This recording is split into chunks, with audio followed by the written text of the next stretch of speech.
Ganito yun anak eh. Kasi kanina narinig ko na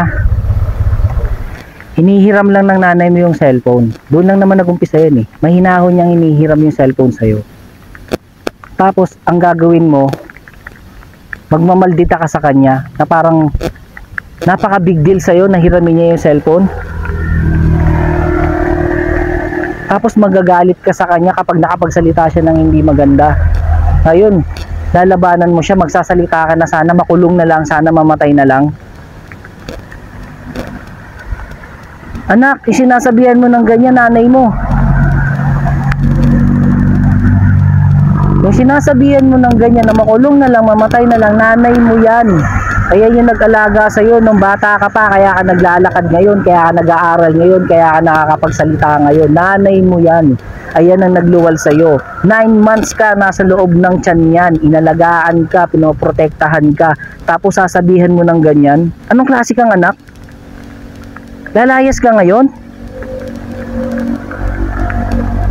Yung tanggap na sa'yo na yan, sino ba yan?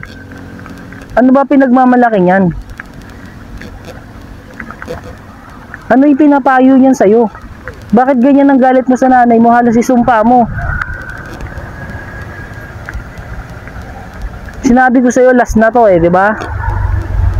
Inulit mo pa rin? Wala kang repentance, anak.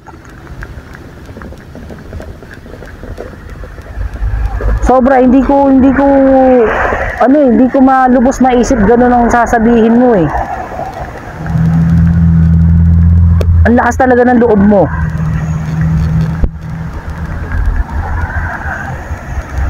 Sana magbago pa yung isip mo kasi baka maisip mo yan uli ng lahat. Hanggat nandito kami, dapat nag-iisip ka ng maayos eh. Dapat iniisip mo na pahalagaan kami. Nanay mo, kapatid mo, ako. Pero parang baliwala. Ikaw nga nagsabi, di ba? Choose mo yan. Sige.